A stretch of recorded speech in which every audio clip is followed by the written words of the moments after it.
अस्सलाम वालेकुम। उम्मीद करता हूँ आप सब खैरियत से होंगे। फ्राइडे को अगर मार्केट को देखें तो मार्केट ने तकरीबन 480 पॉइंट्स लूज़ किए और उसकी जो सबसे बड़ी मेन रीज़न थी वो पॉलिटिकल अनसर्टेनिटी थी। इसके अंदर पंजाब असेंबली तहलील होने की न्यूज़ जो थी उसकी बेस पे मार्केट ने एक पैनिक क्रिएट किया जो कि अगर देखा जाए तो उम्मीद से फ़िलहाल काफ़ी कम पैनिक क्रिएट हुआ और मार्केट ने सिर्फ 480 पॉइंट उसकी बेस पे लूज़ किए।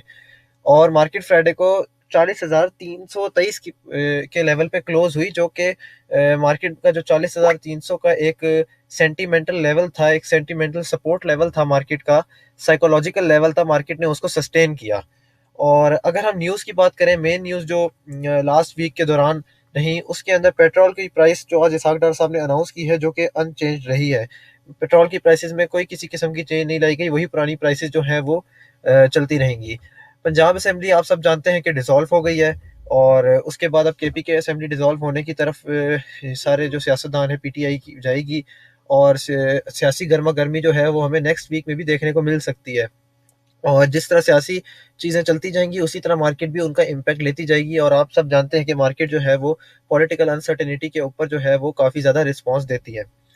तीसरी चीज़ अगर हम देखें तो पीटीआई ने केपी के वही जो बात मैंने अभी की कि केपी के असेंबली जो है वो ट्यूसडे को डिसॉल्व करने का ऐलान भी कर दिया और केपी के असेंबली डिसॉल्व होने के बाद उनका जो मेन हदफ है वो कौमी असेंबली है और इलेक्शंस है। फिर आगे जो है पीटीआई केपी के असेंबली डिसॉल्व करके वहाँ पे बैठ नहीं जाएगी बल्कि वो आगे इलेक्शंस की तरफ मजीद अपने कदम बढ़ाना शुरू कर देगी।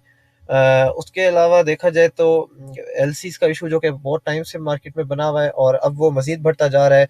एलसीज इशू मिल नहीं रही जिसकी वजह से बहुत ज़्यादा जो है वो सप्लाई में इशू आया हुआ है, बहुत सारी चीज़ें शॉर्ट हो गई हैं मार्केट के अंदर और मजीद क्राइसिस जो है वो बढ़ते जा रहे हैं।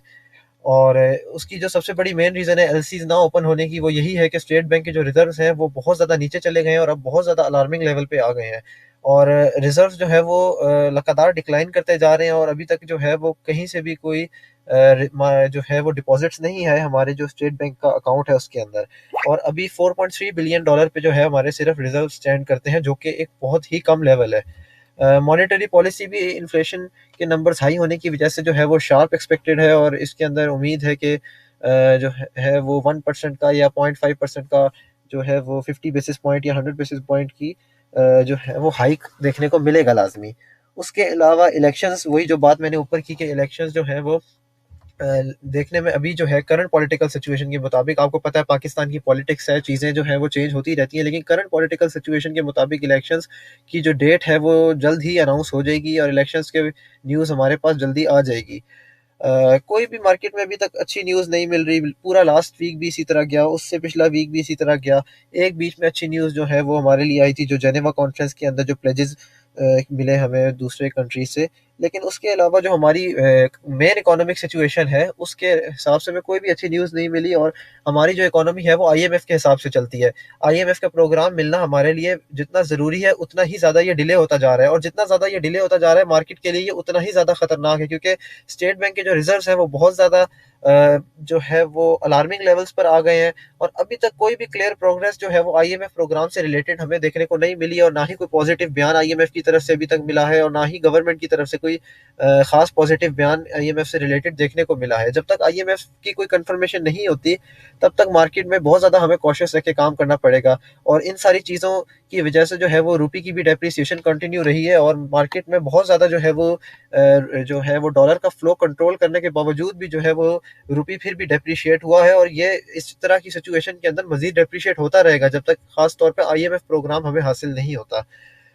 मार्केट की अगर टेक्निकली हम देखें तो मार्केट जो है वो 40,323 के लेवल पर क्लोज हुई और मार्केट जो है वो एक साइकोलॉजिकल लेवल और छोटा सा सपोर्ट लेवल जो है वो 40,300 का बनाया हुआ था, मार्केट ने फिलहाल उसको सस्टेन किया है। लेकिन अगर हम सपोर्ट्स की बात करें तो मार्केट जो है वो मज़ीद नीचे भी जा सकती है इधर से, क्योंकि आपके सामने है सारी चीज़ें, सारी सूरत हाल आपके सामने, कोई भी न्यूज़ जो है वो किसी भी तरह से अच्छी नहीं लग रही, ना तो कोई भी न्यूज़ जो है वो हमें सेटिस्फाई कर रही है कि हम मार्केट के अंदर जो है वो कॉन्फिडेंस अपना जो है वो गेन करके हम काम कर सकें। तो अगर हम मार्केट की सपोर्ट को देखें, क्योंकि अभी हम फिलहाल यही देख रहे हैं कि मार्केट हमें थोड़ी-सी नीचे जाती हुई नज़र आती है, तो पहले हम सपोर्ट लेवल की बात करेंगे, रेजिस्टेंस लेवल की बात इंशाल्लाह हम तब करेंगे जब मार्केट वापस अपना ट्रेंड ऊपर की तरफ गेन करेगी और चीज़ें बेहतरी की तरफ जानी शुरू होंगी। फिलहाल हम नीचे की बात करते हैं, ऊपर की तरफ आपको पता है मार्केट का 41,000 का लेवल बहुत मेन है। 41,000 का लेवल मार्केट को ब्रेक करके ऊपर जाना बहुत ज़रूरी है, फिर ही मार्केट के अंदर जो है वो अच्छा ट्रेंड देखने को मिलेगा। 41,000 से नीचे फिलहाल करंट लेवल्स के हिसाब से मार्केट जो है वो बहुत जो है वो टफ और डिफिकल्ट सिचुएशन में रहेगी। अगर हम सपोर्ट लेवल की बात करें तो मार्केट का जो 20 डेज़ की मूविंग एवरेज बनती है वो भी 40,298 का लेवल बनता है और वही 40,300 ही बनता है और उसके ऊपर मार्केट ने जो है वो क्लोज़ हुई है। अब यही जो लेवल है अभी पहली हमारी सपोर्ट रहेगी 40,298 का लेवल, और सेकंड जो हमारी सपोर्ट है वो फिबोनाची के रिट्रेसमेंट का लेवल है, वो है जो 40,150 40,150 के पास हमारी दूसरी सपोर्ट बनती है। और जो तीसरी हमारी सपोर्ट है वो फिबोनाची का लेवल भी बनता है और साथ ही ये प्राइस एक्शन की भी सपोर्ट बनती है जो कि तकरीबन 39,800 के पास आई है, जहां से मार्केट ने जुलाई में अपना लो बनाया था और यहां से रिकवर किया था। वो भी एक अच्छी स्ट्रॉन्ग सपोर्ट के तौर पे एक्ट कर सकता है। 39,800 का सपोर्ट एरिया बनता है। उससे अगर हम थोड़ा सा नीचे आए तो एक छोटा सा लेवल और आता है सपोर्ट एरिया का, जो कि 39,660 का है, जो कि इतना ज़्यादा स्ट्रॉन्ग सपोर्ट एरिया नहीं है। अगर मार्केट जो है वो 39,800 को ऑनर कर देती है तो वो ज़्यादा बेहतर है। अगर मार्केट ने 39,800 को ब्रेक किया इन केस, तो फिर हम देख सकते हैं कि मार्केट ने जो अपना अभी प्रीवियस लो लगाया था, मार्केट उसके पास जा सकती है जो कि 39,294 के पास बनता है। बाकी हम अगर इंडिकेटर्स को देखें तो इंडिकेटर्स कुछ ज़्यादा खास इस वक्त नहीं बता रहे। आरएसआई में थोड़ी सी जो है वो शार्प डाउनवर्ड साइड नज़र आई है और इस वक्त आरएसआई जो है वो 44 के लेवल पे है। 44 का लेवल जो है वो एक बुरा लेवल नहीं है, आरएसआई का अच्छा लेवल ही कहलाता है, लेकिन मार्केट जो है वो 50 के लेवल से जो है ना आरएसआई के ऊपर एक अच्छा ट्रेंड दिखाती है, और मार्केट अगर हम देखें तो मार्केट ने 50 के लेवल को मेंटेन नहीं कर पाई। आरएसआई ने बहुत कोशिश की कि मार्केट कि वो 50 के लेवल को ब्रेक करके ऊपर जाए, लेकिन मार्केट के अंदर इतना ज़्यादा जो है वो कॉन्फिडेंस नहीं था इन्वेस्टर्स का, इतने ज़्यादा वॉल्यूम्स नहीं थे कि मार्केट इस लेवल को ब्रेक करे और 40,100 से ऊपर जो है वो अच्छी क्लोजिंग दे के अपनी ट्रेड को कंटिन्यू रख सके। और इसकी मेन रीज़न जो है वो इकोनॉमी भी है। पॉलिटिकल अनसर्टेनिटी हमेशा आती है और हम आपको बताते हैं कि पॉलिटिकल अनसर्टेनिटी के में जो पैनिक क्रिएट होता है, उस पैनिक को आप कैश करें और वहाँ पे आप बाइंग शुरू कर दें। लेकिन इस दफ़ा हम इस तरह बिल्कुल भी रिकमेंड नहीं कर रहे, क्योंकि आपके सामने सिचुएशन है सारी के हमारी जो मुल्क की मईशत है वो किस तरफ जा रही है। एलसीज नहीं खुल रही, रिजर्व डिक्लाइन कर रहे हैं, मॉनेटरी पॉलिसी के अंदर भी जो है वो 100 बेसिस पॉइंट या फिर 50 बेसिस पॉइंट की जो है वो हाइक एक्सपेक्टेड है। तो इस तरह की सिचुएशन में मेरी यही आपको सजेशन है करंटली कि आप मार्केट में वेट एंड वॉच वाली पोजीशन करें। हमने आपको लास्ट वीक में ही बार बार बताया था कि ट्यूसडे तक हमने लास्ट वीक में काम किया, ट्यूसडे तक हमने अल्हम्दुलिल्लाह अच्छे गेंस बनाए मार्केट से और उसके बाद हमने मार्केट से एग्जिट ले लिया था और 100% हम लोग कैश वाली पोजीशन पे थे। आप लोगों को भी हम लोग गाइड करते रहे कि आप कैश पर आ जाएं, और अभी भी हम आपको यही गाइड करेंगे कि वेट एंड वॉच पोजीशन रखें। जहां पे मार्केट में कोई बेहतरी नजर आएगी तो हम मार्केट में एंट्री ले लेंगे। बाकी कल मंडे है, इंशाल्लाह कल भी हम मार्केट को देखेंगे, उसके अकॉर्डिंगली जो है वो सारी चीज़ें डिसाइड करेंगे। लेकिन जो एक ओवरऑल व्यू है मार्केट का, उसके अंदर फिलहाल मार्केट में ऐसी सिचुएशन नहीं लगती जहाँ पे हमें एंट्री लेनी चाहिए। थोड़ा सा वेट करना चाहिए मार्केट में। कुछ जो है कंपनीज हैं जिनकी काफ़ी ज़्यादा डिमांड आई थी, उनके बारे में हम बात कर लेते हैं। एक तो पीपीएल है। कंपनीज को डिस्कस करने से पहले हम फीपीलीपी को भी मार्केट के देख लेते हैं। फ्राइडे को मार्केट में जो है वो मेन बायर बैंक्स रहे हैं और ब्रोकर ने भी बाइंग की है और फॉरेन कॉर्पोरेट्स ने भी बाइंग की है और इंडिविजुअल्स ने भी बाइंग की है। सबसे ज़्यादा जो बड़ी मेन बायर है वो बैंक्स और इंडिविजुअल्स हैं, जिसके अंदर बैंक्स जो है सबसे बड़े हैं, नंबर 2 पे इंडिविजुअल्स हैं और नंबर 3 पे ब्रोकर्स हैं और नंबर 4 पे फॉरेन कॉर्पोरेट्स हैं। बाइंग अगर देखें तो बैंक्स की, ब्रोकर्स की और फॉरेन कॉर्पोरेट्स की बाइंग जो है वो थोड़ा सा हमें कॉन्फिडेंस दिलवाती है मार्केट में, कि मार्केट में एक उम्मीद नजर आती है कि मार्केट हो सकता है बेहतरी की तरफ चली जाए। लेकिन इंशाल्लाह जब मार्केट ऊपर की तरफ जाएगी, बेहतरी की तरफ जाएगी, हमें चीज़ें ठीक होती हुई नजर आएंगी, हम मार्केट में ज़रूर एंट्री लेंगे। लेकिन जब तक हमें चीज़ें ठीक होती हुई नहीं नजर आती, हम मार्केट में ज़बरदस्ती एंटर नहीं होंगे। मार्केट बहुत नाजुक है, बहुत वॉलेटाइल है, हमें मार्केट में बहुत जो है वो एहतियात के साथ और बहुत संभल के काम करना होगा। मार्केट में बिल्कुल भी इस वक्त तुक्के नहीं लगा सकते, मार्केट में बहुत देख के संभल के चलना होगा। अभी हम देखते हैं कि बैंक्स ने बाइंग किस सेक्टर के अंदर की है। अगर हम देखें बैंक्स की बाइंग को, तो बैंक्स की जो मेन बाइंग है वो है oil and gas exploration companies है, मतलब ओजीडीसी और पीपीएल के अंदर जो है वो बैंक्स की बाइंग है, इसका मतलब ये देखने को मिलता है। और उसके अलावा जो है वो बैंक्स की बैंक टेक्नोलॉजी के अंदर भी है, तो टेक्नोलॉजी सेक्टर को और oil and gas exploration companies के ऊपर जो है वो हमें फिर अपना गौर रखना चाहिए, क्योंकि बैंक्स जो है वो प्रॉफिट सीकिंग इंस्टीट्यूशन है, और वो जिन चीज़ों में बाइंग करते हैं ये कई दफ़ा देखा गया कि वो चीज़ें जो है वो ऊपर की तरफ जाती हैं, और बाद में वही चीज़ें जब इंडिविजुअल बाय करते हैं तो बैंक्स उनको सेल करके निकल जाते हैं। तो इसलिए हमें इन सेक्टर्स पे फिर अपनी नज़र रखनी चाहिए। हमें सारे सेक्टर्स को अपनी वॉच लिस्ट के अंदर रखना चाहिए, लेकिन इन सेक्टर्स के ऊपर हमें खास ध्यान देना चाहिए। इंडिविजुअल्स की भी अगर हम बाइंग को देखते हैं, इंडिविजुअल्स ने किस में बाइंग की, इंडिविजुअल्स की अगर हम बाइंग को देखें तो इंडिविजुअल्स ने जो है वो सीमेंट में काफ़ी बाइंग की। बल्कि सीमेंट्स के अंदर मॉनेटरी पॉलिसी भी अनाउंस होने वाली है, इसलिए हम सीमेंट से थोड़ा सा जो है वो मॉनेटरी पॉलिसी जो अनाउंस होगी उसका इम्पैक्ट सीमेंट और स्टील के ऊपर काफ़ी ज़्यादा आता है, इसलिए हम लोग सीमेंट से थोड़ा सा जो है वो इस टाइम थोड़ा सा पीछे हटे हुए हैं कि मॉनेटरी पॉलिसी अनाउंस हो जाए, उसका जो भी मार्केट ने इम्पैक्ट लेना है, सीमेंट्स ने स्टील सेक्टर ने इम्पैक्ट लेना है, उसके बाद हम जो है वो इसमें भी बाय कॉल दे देंगे, एंट्री ले लेंगे। फिलहाल हमारी कोई किसी भी किस्म की कंपनी में बाय कॉल नहीं है, हम मार्केट की सिचुएशन देखेंगे नेक्स्ट वीक में, मार्केट कहाँ मूव दिखाती है उसके अकॉर्डिंगली ही हम आपको बाय कॉल देंगे।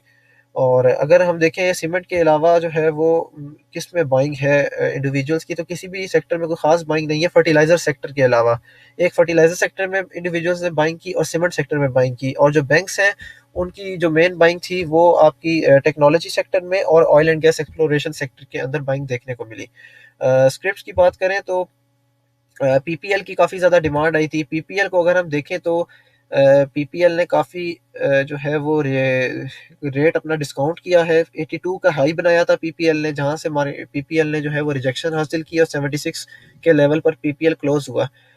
जैसा कि हम सब जानते हैं कि पीपीएल ने जो भी मूव बनाई, जितनी भी रैली बनाई, वो एक न्यूज़ आई थी सर्कुलर डेट की उसकी बेस पर उसने बनाई, और काफ़ी बड़ी रैली बनाई, और 50 के लेवल से ये शुरू हुआ और 83.50 के लेवल तक पीपीएल गया, काफ़ी अच्छे गेंस दिए, और लोगों को चाहिए था कि जब ये ऊपर जा रहा था तो अपनी प्रॉफिट टेकिंग भी साथ के साथ करते रहे।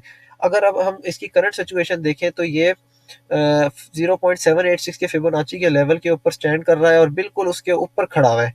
अब हमें इसको देखना, इसका ज़रूरी है कि ये इस लेवल को सस्टेन करता है या नहीं। अगर इसने इस लेवल को सस्टेन नहीं किया तो इसका जो सेकंड सपोर्ट एरिया बनता है, जो कि इसकी प्राइस सेक्शन को भी अगर हम देखें, अगर हम इसको हटा दें तो इसके प्राइस सेक्शन को भी देखें तो वो भी तकरीबन 69.94 मतलब 70 के राउंड अबाउट बनता है। और अगर हम फिबोनाची के लेवल में भी इसको देखें तो ये भी 70.96 70-71 का लेवल बनता है। ये लेवल इसके लिए फिर काफ़ी इंपॉर्टेंट होगा। फर्स्ट लेवल यही है 76 का। अगर ये इसको सस्टेन कर जाता है और इसको नहीं ब्रेक करता तो हम इसके अंदर बाइंग भी कंसिडर कर सकते हैं, और इसका जो टारगेट है वही हमारा 82.50 का रहेगा। लेकिन अगर इस लेवल को ये ब्रेक कर देता है तो फिर हमें देखना होगा कि ये कहाँ पे जाके रुकता है। अगर ये 71 को सस्टेन करता है तो फिर वेल एंड गुड है। अगर इसने 71 को भी सस्टेन नहीं किया तो दूसरा इसका काफ़ी इंपॉर्टेंट लेवल आ रहा है, जहाँ पे इसकी 20 डेज की मूविंग एवरेज भी बन रही है और फिबोनाची का 0.5 का लेवल भी बन रहा है, जो कि तकरीबन इसका 67.50 का लेवल बनता है। और मुझे उम्मीद है काफ़ी कि ये 71 के लेवल को ब्रेक नहीं करेगा, क्योंकि ये भी इसके लिए काफ़ी डिक्लाइन है। और क्योंकि पीपीएल और ओजीडीसी जो है वो न्यूज़ की बेस पर ही चले थे, तो इनके अंदर अभी भी सर्कुलर डेट की एक मजीद न्यूज़ की उम्मीद है, जिसकी बेस पर ये कहीं से भी बीच में उठ सकते हैं। लाजमी नहीं है कि ये सपोर्ट लेवल तक आए। कोई अगर इनके अंदर न्यूज़ आ गई बीच में तो ये बीच में ही अपनी जो है वो रैली दोबारा कंटिन्यू ऊपर की तरफ कर देंगे। अभी तक जो है वो ये अप ट्रेंड जो है वो इनका वैलिड है। ये डाउन ट्रेंड के अंदर एंटर नहीं हुआ है। ऐसा नहीं है कि इसने अपना जो है वो रैली जो है बनानी वो तोड़ दिया या फिर ये डाउन ट्रेंड में आ गया है। पॉसिबिलिटी है कि यहाँ से ये करेक्शन लेके दोबारा ऊपर की तरफ अपनी रैली बनाए। जिन इन्वेस्टर्स ने होल्ड किया हुआ है उनको चाहिए कि वो 76 का स्टॉप लॉस रख लें, या फिर थोड़ा 75.80 का स्टॉप लॉस रख के इसको होल्ड कर लें। 75.80 से अगर ये नीचे क्लोजिंग देता है तो इसको सेल कर दें, ताकि आप दोबारा इसको नीचे की तरफ बाय कर सकें। ज़्यादा नीचे होल्ड करने का फ़ायदा नहीं है, क्योंकि मार्केट भी काफ़ी ज़्यादा अनसर्टन है अभी तक। दूसरा स्क्रिप्ट है ओजीडीसी। ओजीडीसी और पीपीएल की तकरीबन सेम सेम मूव बनती है, एक तरह का ही मूव देते हैं ये दोनों शेयर्स। तो इसको भी अगर हम देखें तो इसने भी काफ़ी बड़ी रेड कैंडल बनाई और काफ़ी नीचे आके क्लोज हुआ है। 82 के पूरे लेवल पे ये तकरीबन क्लोज हुआ है। और इसकी जो पहली सपोर्ट बनती है फिबोनाची के लेवल को भी अगर हम देखें और दूसरे भी तकरीबन 80.50 के पास बनती है। तो इसका भी आप लोगों ने जिनने पहले होल्ड किया हुआ है वो 80.50 का स्टॉप लॉस रख लें, और न्यू बाइंग जो है वो हम देखेंगे कि अगर इस लेवल को ये सस्टेन करता है 81.25 का पहली सपोर्ट एरिया और 80.50 का दूसरा सपोर्ट एरिया, 80.50 से नीचे आप अपना स्टॉप लॉस रखें। 80.50 से अगर ये नीचे क्लोजिंग दे देता है तो आप ओजीडीसी को सेल कर दें और फिर वेट करें कि ये नीचे मजीद नीचे की तरफ कहीं पे आपको मिले। क्योंकि इसकी जो है वो 80.50 के बाद जो इसकी दूसरी सपोर्ट एरिया बन रहा है वो इसका 200 डे की मूविंग एवरेज और इसकी 20 डेज की मूविंग एवरेज जो है ना उसके करीब करीब बन रहा है, और फिबोनाची का भी 0.5 का लेवल है जो कि तकरीबन 78.50 का लेवल बनता है। तो इसलिए आपके लिए बेहतर है कि आप इसको 80.50 का टारगेट रख के 80.5 के पास आप इसको सेल कर दें अगर ये इधर सस्टेन नहीं करता है तो। और न्यू बाइंग जो है वो फिलहाल इसके अंदर हम रेकमेंड नहीं कर रहे, वो थोड़ी सी अपनी मूव क्लियर करेगा तो फिर हम देखेंगे कि न्यू बाइंग इसमें हमें करनी चाहिए या नहीं करनी चाहिए। ट्रेंड अभी भी इसके अंदर वैलिड है, आरएसआई इसका 58 पे शो हो रहा है जो कि ठीक है, अच्छा लेवल है अभी तक, मतलब इसका अप ट्रेंड है, इसके अंदर गुंजाइश है, पोटेंशियल मौजूद है कि ये दोबारा ऊपर की तरफ जा सकता है। इसके अलावा अगर हम देखें पीएसओ को, तो पीएसओ ने काफ़ी जो है वो फ्राइडे को बहुत कम वॉल्यूम्स के साथ ये ट्रेड हुआ और पीएसओ ने ज़्यादा डाउनवर्ड मूव नहीं दी। पीएसओ के अंदर अगर हम देखें तो काफ़ी स्ट्रॉन्ग सपोर्ट है ये 20 डेज की मूविंग एवरेज जो कि तकरीबन 140 के करीब करीब बनती है। तो अगर ये इसको सस्टेन करता है 140 के लेवल को ये ब्रेक नहीं करता है तो हम इसके अंदर 140 का स्टॉप लॉस रख के हम इसके अंदर ट्रेड कर लेंगे। मार्केट के अंदर छोटी छोटी ट्रेड्स ही बनती हैं, मार्केट बड़ी ट्रेड नहीं कर सकते इस वक्त ना, तो हम लॉन्ग टर्म की जो है वो बाइंग आपको सजेस्ट कर रहे हैं क्योंकि मार्केट जो है वो इतनी कोई स्टेबल नहीं है, ना तो हमारी इकोनॉमी इतनी स्टेबल है। हाँ, अगर हमें आईएमएफ प्रोग्राम मिल जाता है और इकोनॉमी जो है वो उसका पहिया दोबारा सही तरीके से चलना शुरू हो जाता है तो फिर हम कंसिडर करेंगे मार्केट के अंदर जो है वो 1 महीने 2 महीने की टारगेट के साथ बाइंग के लिए भी और 1 वीक 10 डेज की होल्डिंग पीरियड के लिए भी। लेकिन फिलहाल हम सिर्फ डे ट्रेडिंग या बहुत भी ज़्यादा होल्डिंग की तो 2 से 3 दिन, इससे ज़्यादा हम होल्डिंग जो है वो सजेस्ट नहीं कर रहे क्योंकि सारी चीज़ें आपके सामने है। इकोनॉमी में अनसर्टेनिटी है, मार्केट में अनसर्टेनिटी है, कहीं कुछ भी क्लियर नहीं है कि आगे क्या होने वाला है। तो जब हमें क्लियर नहीं है आगे क्या होने वाला है तो फिर हमें जो है वो इस तरह से इन्वेस्ट भी नहीं करना चाहिए, हमें भी मार्केट में एहतियात के साथ काम करना चाहिए। और जहाँ तक बात है लॉन्ग टर्म इन्वेस्टमेंट की, लॉन्ग टर्म इन्वेस्टमेंट भी मैं आपको इस वक्त रिकमेंड नहीं करता। काफ़ी सारे जो है वो स्टॉक मार्केट के एक्सपर्ट्स हैं वो रेकमेंड कर रहे हैं कि आप लॉन्ग टर्म बाइंग करें, लेकिन मैं समझता हूँ कि लॉन्ग टर्म बाइंग भी फिलहाल इन्वेस्टमेंट पर्पज से भी मार्केट में बाइंग नहीं करनी चाहिए क्योंकि मार्केट में अनसर्टेनिटी बहुत ज़्यादा है और ग्लोबली भी जो है वो रिसेशन का खतरा भी है। तो मार्केट में भी हमें मजीद डिस्काउंट रेट भी मिल जाए तो थोड़ा सा भी वेट करना चाहिए, एटलीस्ट जो है वो ये फर्स्ट क्वार्टर वेट करना चाहिए, जनवरी का, मार्च तक वेट कर लें, उसके बाद आप जो है वो इन्वेस्टमेंट पर्पज से भी मार्केट को देख सकते हैं। लेकिन फिलहाल 2-3 महीने मार्केट को दे दें, मार्केट को थोड़ा सा सेटल होने दें। ऊपर चली गई तो भी अच्छी बात है, अगर नीचे गई तो भी देख लेंगे कि मार्केट कहाँ है, उसके अकॉर्डिंगली इन्वेस्ट करेंगे। फिलहाल आप इन्वेस्टमेंट को भी अवॉइड करें और मार्केट के अंदर जो है वो फिलहाल तो हम 100% कैश के ऊपर आपको मेंटेन करवा रहे हैं और यही सजेस्ट कर रहे हैं कि आप 100% कैश पे रहें, वेट एंड वॉच पोजीशन पे रहें। और आगे कहीं पे अगर हमें कोई ट्रेड पोजीशन मिलती भी है, मार्केट में एंट्री लेंगे भी तो हम सिर्फ 50% कैश के साथ लेंगे। 50% कैश से ज़्यादा हमने यूज़ नहीं करना क्योंकि मार्केट बहुत ज़्यादा रिस्की है और मार्केट की जो है वो बहुत ज़्यादा वॉलेटाइल है। इसलिए जो है वो एहतियात के साथ काम करें और मार्केट में जो है वो आप स्टॉप लॉस और टारगेट अपना रख के काम करें और जैसे ही आपको प्रॉफिट्स मिलें आप वहाँ पे फ़ौरन प्रॉफिट टेकिंग करें। ज़्यादा लालच ना करें मार्केट में, जहाँ पे आपको मुनासिब प्रॉफिट्स मिल रहे हो आप अल्लाह का शुक्र करें, वहाँ पे प्रॉफिट लें और मार्केट से एग्जिट ले लें। मार्केट आपको बार-बार मौके देगी नीचे बाइंग के। पूरा वीक हमने पिछला भी जो है वो इसी तरह ट्रेड किया, एक ही चीज़ नीचे बाई की, फिर वो 1-2 रुपए ऊपर दे रही थी, फिर हमने उधर सेल किया, फिर उसी दिन वो रात को शाम को आखिरी टाइम पे जो है वो दोबारा नीचे मिल रही थी, हमने दोबारा बाई किया। इसी तरह मार्केट में काम करें, छोटी-छोटी ट्रेड्स लें और उनसे छोटे-छोटे प्रॉफिट कमाएँ। इससे ज़्यादा मार्केट में फ़िलहाल हम काम नहीं कर सकते। आज का हमारा ये व्यू था, हमने आपके साथ स्ट्रैटेजी भी शेयर कर दी।